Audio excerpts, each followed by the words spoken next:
Segment में हम लोग डिस्कस करेंगे electric dipole and dipole moment. Electric dipole यानी वैद्युत द्विध्रुव, डाइपोल मोमेंट का मतलब होता है द्विध्रुव आघूर्ण। ठीक है, तो हम लोग शुरू करते हैं अपने टॉपिक को। इलेक्ट्रिक डाइपोल आप लोग पिछले कक्षाओं में भी पढ़े होंगे कि इलेक्ट्रिक डाइपोल क्या होता है। जब इक्वल एंड अपोजिट चार्ज बहुत ही स्मॉल डिस्टेंस पे रखे हों, ये याद रखिएगा कि इनका मैग्नीट्यूड इक्वल होना चाहिए बट इनका नेचर अपोजिट होना चाहिए, तभी जाके वो डाइपोल बनाएगा, और उनको बहुत ही स्मॉल डिस्टेंस पे रखा जाता है। यानी an electric dipole is a system of two equal and opposite charges separated by small distance. जैसे यहाँ पे एक प्लस चार्ज है यहाँ पे, तो दूसरा एक माइनस चार्ज होना चाहिए सेम मैग्नीट्यूड का, और ये दोनों के बीच का जो डिस्टेंस 2l लिया गया है ये बहुत ही स्मॉल होना चाहिए। अब क्योंकि ये दोनों चार्ज हैं तो इनके बीच में इसका कोई सेंटर होगा O। अब O से ये 2l इसलिए लिया जाता है क्योंकि जब भी हम कोई भी दूरी अगर डाइपोल में अगर हम लोग कंसीडर करेंगे तो उसके सेंटर से लिया जाता है, न कि पॉजिटिव या नेगेटिव चार्ज से। तो इसीलिए यहाँ से सेंटर से नेगेटिव चार्ज की दूरी l होगी और इसी सेंटर से पॉजिटिव चार्ज की दूरी हम लोग l मानेंगे। इसीलिए ये माइनस चार्ज और पॉजिटिव चार्ज के बीच की दूरी हम लोग क्या ले लेंगे, 2l मान के चलते हैं ताकि कैलकुलेशन में सिंपलिसिटी हो। अगर आप यहाँ पे मान लीजिए ये दोनों के बीच की दूरी अगर आप l मान लेना, तो जब आप सेंटर से लेंगे तो ये l/2 हो जाएगा, ये l/2 हो जाएगा। तो ये फ्रैक्शन में आ जाने के कारण कैलकुलेशन में समस्या होती है, इसीलिए ये 2l ले लिया जाता है, क्योंकि बाद में आपको सेंटर से ही लेना है तो ये l ही ज्यादातर जगहों पे लिखना पड़ता है। जैसे अभी हम लोग पढ़ेंगे इसके इलेक्ट्रिक फील्ड निकालेंगे इलेक्ट्रिक डाइपोल के द्वारा, तो वहां पे आ जाएगा। अब हम लोग पढ़ते हैं कि ये इलेक्ट्रिक डाइपोल मोमेंट क्या होता है। इलेक्ट्रिक डाइपोल मोमेंट यानी वैद्युत द्विध्रुव आघूर्ण एक सदिश राशि होती है जो परिमाण में किसी एक आवेश के परिमाण तथा दोनों आवेशों के बीच के दूरी के गुणनफल के बराबर होती है। मतलब the electric dipole moment is a vector quantity having magnitude equal to the product of magnitude of either charge and separation between the two charge। देखिए इलेक्ट्रिक डाइपोल मोमेंट क्या है। इलेक्ट्रिक डाइपोल की एक प्रॉपर्टी को define किया जाता है जिसको P से दर्शाते हैं, और वो क्या होता है, किसी एक चार्ज का मैग्नीट्यूड ले लीजिए। तो मैग्नीट्यूड में तो दोनों बराबर ही होते हैं, बस नेचर अपोजिट होता है, एक प्लस होगा तो माइनस, तो मैग्नीट्यूड लेंगे तो Q हो जाएगा, और दोनों के बीच का जो दूरी है स्मॉल डिस्टेंस वो 2l। तो P is equal to 2ql जो आया है इसी को हम लोग इलेक्ट्रिक डाइपोल मोमेंट कहते हैं। ठीक, अब ये एक वेक्टर क्वांटिटी होती है, तो वेक्टर क्वांटिटी होगी तो इसका कुछ दिशा होगा, तो इसका दिशा जो होता है वो नेगेटिव चार्ज से पॉजिटिव चार्ज की ओर होता है। ध्यान रहे इलेक्ट्रिक फील्ड यानी वैद्युत क्षेत्र की दिशा हम लोग प्लस चार्ज से माइनस चार्ज की ओर देखते हैं, माने इलेक्ट्रिक फील्ड का डायरेक्शन प्लस चार्ज से माइनस चार्ज की ओर होता है, जबकि डाइपोल मोमेंट का डायरेक्शन माइनस चार्ज से प्लस चार्ज की ओर होता है। आप पूछेंगे कैसे, तो इसका कोई उत्तर नहीं है। क्यों? क्योंकि साइंटिस्टों ने इसको बाय कन्वेंशन माना है, क्योंकि अगर आप पॉजिटिव से नेगेटिव चार्ज ले लेंगे डायरेक्शन तो इलेक्ट्रिक फील्ड से कंफ्यूज हो जाएंगे। इसीलिए साइंटिस्टों ने एक कन्वेंशन माना कि हम लोग डाइपोल मोमेंट का डायरेक्शन हमेशा नेगेटिव से पॉजिटिव चार्ज की ओर कंसीडर करेंगे। ठीक है, The direction of dipole moment is from negative charge to positive charge. ठीक है, द्विध्रुव आघूर्ण की दिशा ऋण आवेश से धन आवेश की ओर होती है। अब देखिए ये तो सिंपल सा डाइपोल और डाइपोल मोमेंट के बारे में था, पर यहाँ पे आपके एग्जाम में पूछता है ना कि इलेक्ट्रिक डाइपोल के द्वारा इलेक्ट्रिक फील्ड कैलकुलेट करिए। अब अगर जो पिछली कक्षाओं में पढ़े हैं, अगर कन्वेंशनल वे में पूछा कि आप ये इलेक्ट्रिक डाइपोल है, इस डाइपोल का जो एक्सिस है उस एक्सिस के परपेंडिकुलर किसी पर्टिकुलर पॉइंट मान लीजिए क्यू पे आपको इलेक्ट्रिक फील्ड निकालना है, तब तो ठीक है, जो पुराना आप पिछले क्लासेस में पढ़े उसी मेथड से हो जाएगा, और वही मैं अभी बता भी दूंगा मात्र 2 मिनट में। एक और कन्वेंशनल तरीका होता है कि इलेक्ट्रिक डाइपोल है यहाँ, इसी के एक्सिस के अलोंग किसी पर्टिकुलर पॉइंट क्यू पे हमें इलेक्ट्रिक फील्ड निकालना है, तो ये भी कन्वेंशनल तरीका हुआ, इससे भी बड़े आसानी से निकल जाता है। समस्या तब होगी जब आपके एग्जाम में पूछेगा कि किसी डाइपोल के द्वारा किसी भी आर्बिट्रेरी पॉइंट पे कहीं भी वो पॉइंट लाई कर सकता है। ये नहीं कि परपेंडिकुलर एक्सिस के परपेंडिकुलर या एक्सिस के अलोंग हो, नहीं, वो कहीं भी लाई कर सकता है। वहां पे इलेक्ट्रिक फील्ड एंड पोटेंशियल निकालिए, तब आपको एक नई थ्योरी डेवलप करनी पड़ेगी, और वो मैं आपको पढ़ाऊंगा भी। मैं इसका इलेक्ट्रिक फील्ड निकालने का जो पूरा तरीका मैं 2 भागों में बांट देता हूँ। आज कन्वेंशनल वाला बता देता हूँ, माने इसके एक्सिस के परपेंडिकुलर और एक्सिस के अलोंग कैसे इलेक्ट्रिक फील्ड निकालेंगे जल्दी से इसको देख लेते हैं। नेक्स्ट लेक्चर में किसी भी आर्बिट्रेरी पॉइंट, जैसे मान लीजिए इस पर्टिकुलर पॉइंट Q पे कितना इलेक्ट्रिक फील्ड होगा इस डाइपोल के द्वारा, तो ये कन्वेंशनल थ्योरी से नहीं निकलेगा, इसका अलग थ्योरी हम लोग डेवलप करेंगे नेक्स्ट क्लास में। आज हम लोग पहले कन्वेंशनल थ्योरी, क्योंकि आपको जो न्यूमेरिकल पूछेगा ना वो आपका इसी में पूछता है, एक्सिस के अलोंग या एक्सिस के परपेंडिकुलर, तो आपको ये भी जानना है और आर्बिट्रेरी पॉइंट वाला भी जानना है। ठीक, आर्बिट्रेरी पॉइंट वाला ज्यादा एग्जाम में पूछता है कि find out the electric field and potential due to a electric dipole at any arbitrary point. अगर पूछ दिया आपके एग्जाम में कि इलेक्ट्रिक फील्ड इंटेंसिटी निकालिए at a point perpendicular to the axis of dipole, तब आप ये मेथड अप्लाई करेंगे। देखिए यहाँ पे ये डाइपोल है तो एक ये नेगेटिव चार्ज से बना है और एक यहाँ पे ये पॉजिटिव चार्ज से बना है, दोनों के बीच की दूरी 2l है, इसका सेंटर ये O है और यहाँ से इसकी दूरी L और इसकी दूरी L। तो अब हम लोग इसके सेंटर O से एक पॉइंट है यहाँ पे Q जो कि इसके सेंटर से R दूरी पे है, इसी पॉइंट Q पे हमें इलेक्ट्रिक फील्ड चाहिए। तो देखिए हम लोग क्या करेंगे, इस डाइपोल को दो भागों में तोड़ दीजिए, यानी हम लोग पहले माइनस Q के द्वारा इस पर्टिकुलर पॉइंट Q पे कितना इलेक्ट्रिक फील्ड है वो निकाल लेंगे, फिर हम लोग इस प्लस Q के द्वारा इस पे कितना इलेक्ट्रिक फील्ड है वो निकाल लेंगे, बाद में इसका रिजल्टेंट निकाल लेंगे। तो देखिए अब ये नेगेटिव चार्ज के द्वारा इस पॉइंट Q पे हमें इलेक्ट्रिक फील्ड निकालना है, तो हमें यहां से लेके यहां तक की दूरी चाहिए। तो देखिए ये यहां से यहां तक की दूरी स्मॉल l है और यहां से यहां तक की दूरी हमें स्मॉल r है, तो ये दूरी क्या हो जाएगी, ये अंडर रूट में l square plus r square हो जाएगी। तो अब ये दूरी हमें पता चल गया। इसी प्रकार यहां से यहां तक की भी ये दूरी सेम ही होगी। ठीक, तो अब हम लोग क्या करेंगे, सीधे इस नेगेटिव चार्ज के द्वारा Q पे कितना इलेक्ट्रिक फील्ड होगा वो निकाल लेंगे और प्लस Q के द्वारा Q पे कितना इलेक्ट्रिक फील्ड होगा वो निकाल लेंगे। अब यहाँ पे देखिए जैसे मान लीजिए ये प्लस Q के द्वारा हम इलेक्ट्रिक फील्ड निकालते हैं तो मान लीजिए E1 आया। अब चूंकि ये पॉजिटिव चार्ज के द्वारा है तो ये आउटवर्ड बाहर की ओर जाएगा, तो ये E1 पॉजिटिव चार्ज के द्वारा इलेक्ट्रिक फील्ड है कहाँ पे, पॉइंट Q पे। माइनस Q चार्ज के द्वारा इलेक्ट्रिक फील्ड जो हम लोग निकालेंगे उस पॉइंट Q पे वो है E2, क्योंकि ये नेगेटिव चार्ज है तो यहाँ Q पे जो इलेक्ट्रिक फील्ड होगा वो इसी के डायरेक्शन में यहाँ पे होगा। ठीक, तो वो है E2। बाद में इस E1 और E2 का हम लोग रिजल्टेंट E निकाल लेंगे। ठीक, हम लोग यहाँ पे एक एंगल मान लेते हैं अल्फा, इस अल्फा का जरूरत पड़ेगा हमें, क्योंकि ये एंगल अल्फा होगा तो यहाँ पे ये एंगल भी अल्फा हो जाएगा और ये एंगल भी अल्फा हो जाएगा। ठीक है, तो ये सिंपल सा डायग्राम था।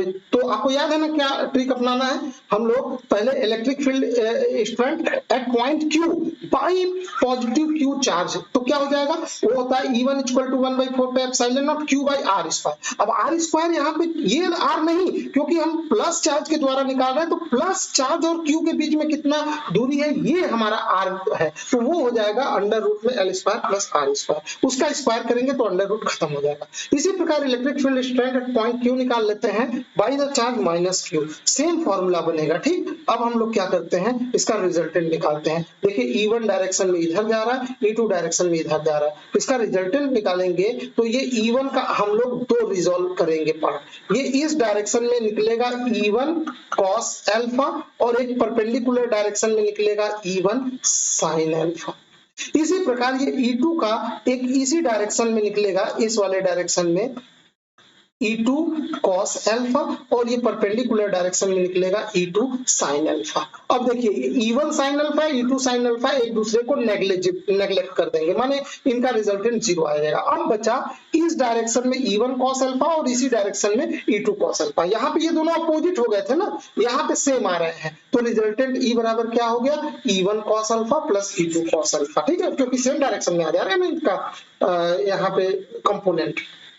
अरे भाई जब भी कोई आर्बिट्रेरी एंगल पे वेक्टर होता है तो उसका कंपोनेंट रिजॉल्व करते हैं, एक परपेंडिकुलर होगा, ये चूंकि अल्फा एंगल है तो परपेंडिकुलर E1 sin अल्फा जाएगा और ये वाला इसी के डायरेक्शन में इस डायरेक्शन में E1 cos अल्फा आएगा। ठीक कंडीशन इसके में लागू होगा, इधर के डायरेक्शन में ये E2 cos अल्फा आएगा और परपेंडिकुलर में E2 sin अल्फा आएगा। परपेंडिकुलर वाला दोनों का अपोजिट है और ये वाला सेम है, तो अपोजिट वाले तो अपने आप को नेग्लेक्ट कर देंगे और सेम वाले एक ही डायरेक्शन में जुड़ जाएंगे। तो E equal to E1 cos alpha plus E2 cos alpha, कुछ करना है नहीं, बस सिंपल मान रखिए और यहाँ पे ये एक फैक्टर केवल फंसाएगा cos अल्फा, तो कुछ उसके लिए भी कुछ नहीं करना है। इस ट्रायंगल में आप cos अल्फा लगा दीजिए। cos अल्फा बराबर क्या होता है, आधार बटे कर्ण होता है। ठीक, आधार क्या है L और कर्ण आप लोगों को पता ही है, तो यहाँ पे cos अल्फा हो जाएगा L by under root L square plus R square. इस cos अल्फा को वापस ले जाके यहीं पे रखिए और आपका यहाँ पे ये फॉर्मूला बन गया। अब इस फॉर्मूले में यहाँ पे देखिए 2 क्यू एल का फैक्टर आ रहा है। अच्छा, इससे पहले इसमें एक एजम्पशन दिया जाता है। तो ये यहाँ पे जब आप ये मान रखेंगे ना इस मान को, तो ये वाला अंडर रूट यानी इसके पावर में 1/2 और इसके पावर में यहाँ पे 1, ये क्या बनाएगा, ये 3/2 बनाएगा। लेकिन एक बात ध्यान दीजिए, यहाँ पे एक एजम्पशन लिया जाता है। एजम्पशन ये कि आर क्या है, आर जो है वो डाइपोल के सेंटर से कोई पॉइंट क्यू है जो कि काफी दूर है, और एल क्या है, वो दोनों चार्ज के बीच की दूरी है या सेंटर से एक चार्ज की दूरी है, तो वो तो बहुत कम होता है, यानी आर के सापेक्ष में एल कम होता है। तो केवल इस ब्रैकेट में तुलनात्मक रूप से अगर आप देखेंगे तो ये जो एल स्क्वायर है इसको हम लोग नेग्लेक्ट कर सकते हैं, यानी क्योंकि आर स्क्वायर बहुत ज्यादा हो जाएगा, तो एल स्क्वायर चूंकि वो तो पॉइंट में होता है, तो किसी भी पॉइंट में जैसे कोई भी मान लीजिए .01 हो, अब इसका स्क्वायर करेंगे तो वो तो और कम आ जाएगा ना, वो और कम आ जाएगा, तो उसको हम लोग क्या कर देंगे, नेग्लेक्ट कर देंगे। जबकि आर तो वो जो है वो पॉइंट में नहीं होगा, वो जैसे मान लीजिए 5 सेंटीमीटर समथिंग है, तो उसका स्क्वायर करेंगे तो वो तो और बढ़ जाएगा। इसीलिए हम लोग एल स्क्वायर को इसके रिलेटिव में, इसके सापेक्ष में नेग्लेक्ट कर देंगे। तो अब यहाँ पे ये आर का स्क्वायर ये 3/2 से गुणा होगा, तो ये स्क्वायर स्क्वायर कट जाएगा और r टू द पावर 3 आएगा। अब यहाँ पे एक चीज याद रखिए, इसी वीडियो में मैंने आपको पढ़ाया है कि जो 2ql होता है वो डाइपोल मोमेंट होता है, तो वहां हम लोग p से रिप्लेस कर देंगे और आपको एक फॉर्मूला मिला E = 1/4πε0 p/r3। p क्या है, डाइपोल मोमेंट है।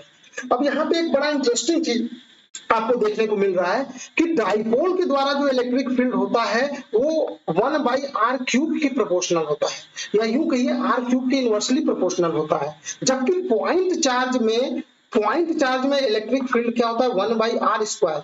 समझ में आया, यानी इनवर्स स्क्वायर लॉ एप्लीकेबल होता है, यानी इलेक्ट्रिक डाइपोल के केस में इनवर्स स्क्वायर लॉ एप्लीकेबल नहीं होता है, क्योंकि यहाँ पे r³ आ रहा है। जबकि पॉइंट चार्ज अगर एक ही चार्ज हो तो उसके द्वारा जो इलेक्ट्रिक फील्ड निकालते हैं वो इनवर्स स्क्वायर लॉ को फॉलो करता है, यानी वहां पे 1/r² का फैक्टर आता है।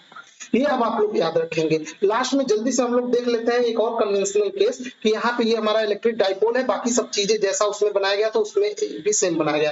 अब यहाँ क्या है, इसके सेंटर O से स्मॉल r दूरी पे उसके एक्सिस के अलोंग ये पॉइंट Q है, इस पॉइंट Q पे हमें इलेक्ट्रिक फील्ड निकालना है। तो हम सेम तरीका अपनाएंगे, क्योंकि हम कोई ऐसा मेथड नहीं जानते कि डायरेक्ट डाइपोल से यहाँ इलेक्ट्रिक फील्ड कितना होगा। तो हम क्या करेंगे, इस डाइपोल को दो भागों में तोड़ देंगे, नेगेटिव चार्ज के द्वारा अलग से इलेक्ट्रिक फील्ड निकाल लेंगे, पॉजिटिव चार्ज के द्वारा अलग से निकाल लेंगे और दोनों का रिजल्टेंट निकाल लेंगे। तो जब नेगेटिव चार्ज के द्वारा इलेक्ट्रिक फील्ड निकालेंगे तो हमें नेगेटिव चार्ज से Q तक की दूरी की जरूरत पड़ेगी। तो नेगेटिव चार्ज से Q तक की दूरी निकालना है, तो देखिए O से लेके यहाँ तक की दूरी है R, जबकि ये -Q से लेके यहाँ तक की दूरी है L। तो -Q से लेके यहाँ ये जो Q पॉइंट है यहाँ तक की दूरी कितनी हो जाएगी, R+L।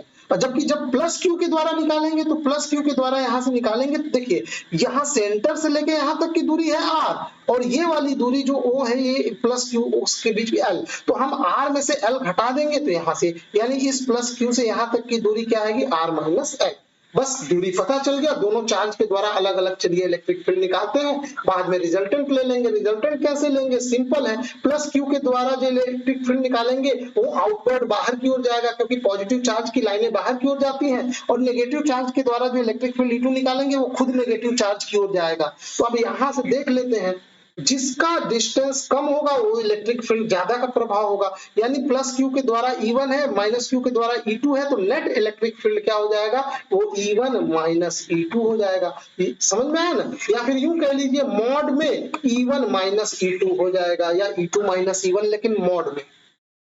ठीक, तो अब जल्दी से हम लोग electric field intensity at point Q due to charge +Q, तो +Q के द्वारा आप देखिए 1/4πε0 Q के द्वारा क्या था दूरी, R-L, तो उसका स्क्वायर हो जाएगा। इसी प्रकार हम electric field intensity at point Q निकालेंगे ड्यू टू नेगेटिव चार्ज, तो नेगेटिव चार्ज से +Q के बीच की दूरी कितनी थी, R+L, तो यहाँ पे R+L का फैक्टर आ जाएगा। अब हमें रिजल्टेंट निकालना है, तो दोनों को घटा दीजिए। क्यों घटाएंगे, दोनों अपोजिट डायरेक्शन में है पॉइंट Q पे, तो जैसे ही आप घटाएंगे यहाँ पे आराम से कैलकुलेशन करिए, कोई दिक्कत नहीं है, सिंपल कैलकुलेशन है, कैलकुलेशन करिएगा।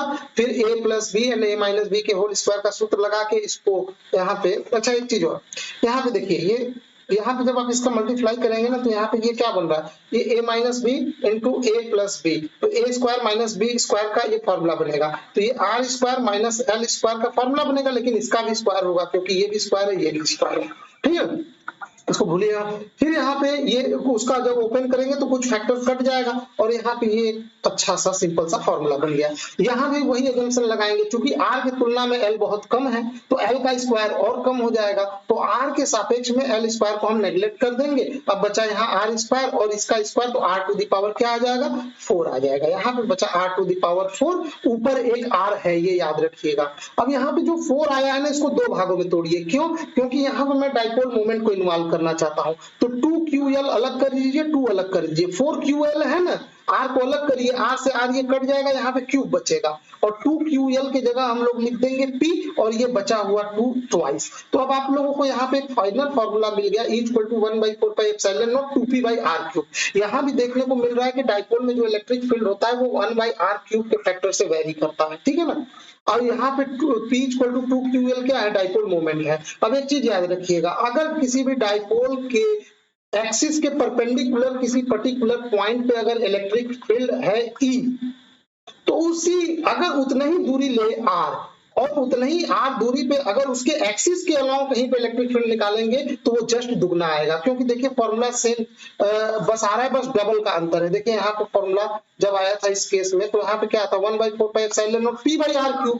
ये एक्सिस के परपेंडिकुलर वाले स्थिति में आया था, और जबकि एक्सिस के अलोंग वाले स्थिति में अगर सेम डिस्टेंस r दूरी पे हम लोग निकाले एक्सिस के अलोंग, तो वो कितना आ रहा है, ट्वाइस आ रहा है, जस्ट 2p/r³ आ रहा है, ट्वाइस। समझ में आया ना। तो इसीलिए कभी कभी ना न्यूमेरिकल में पूछता है कि एक डाइपोल इलेक्ट्रिक डाइपोल है और उसके एक्सिस से मान लीजिए स्मॉल r दूरी पे इलेक्ट्रिक फील्ड की वैल्यू मान लीजिए समथिंग कुछ यूनिट दिया है 5 यूनिट, तो बोलेगा सेम डिस्टेंस r दूरी पे अगर उसके एक्सिस के अलोंग हम लोग उसके एक्सिस के अलोंग उसके सेंटर से सेम दूरी r पे कितना इलेक्ट्रिक फील्ड होगा, तो यहाँ पे 5 यूनिट है, तो यहाँ पे जस्ट दुगना कितना हो जाएगा, 10 यूनिट। इसको याद रखिएगा। बस शर्त ये है कि जितना परपेंडिकुलर में r दूरी है उतना ही एक्सिस के अलोंग भी r दूरी लेना है, कहां से, डाइपोल के सेंटर से, ठीक है।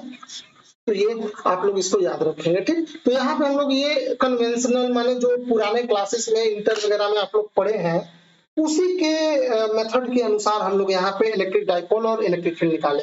लेकिन यहाँ पे इस केस में जिस स्टेज पे आप लोग हैं उस स्टेज पे ये नहीं पूछता। ये तो मैं आपको इसलिए बताया हूँ कि न्यूमेरिकल पूछेगा तो इसी फॉर्मूले पे पूछेगा, लेकिन अगर थ्योरी पूछ दिया ना तो वो आपसे पूछेगा कि electric field and potential calculate करिए किसी डाइपोल के द्वारा किसी आर्बिट्रेरी पॉइंट पे, ना कि एक्सिस के अलोंग या एक्सिस के परपेंडिकुलर, तो उसकी थ्योरी अलग है, वो ऐसे नहीं होगा। और वो जो टॉपिक है वो मैं नेक्स्ट अगले क्लास में आप लोगों को कराऊंगा, ठीक। तो यहाँ पे बस इतना ही, वीडियो काफी लंबा हो रहा है, मेरे ख्याल से आप लोगों को ये पसंद आया होगा। वीडियो देखने के लिए आपका बहुत बहुत धन्यवाद।